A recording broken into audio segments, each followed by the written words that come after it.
What is up guys, Danny this side. So in this video, I'm going to show you how to link your Xbox account to your Steam account.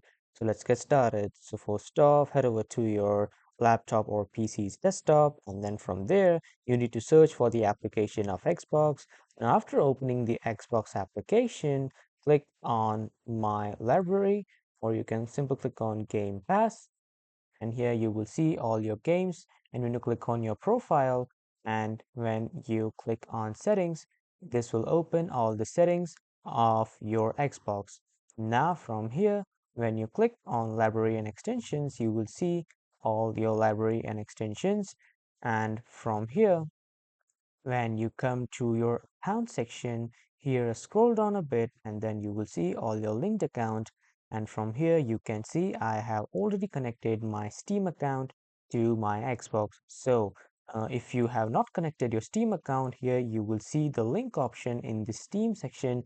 Simply click on that and then a new window pop-up will appear of Steam, wherein it will ask you for you to sign in with your email.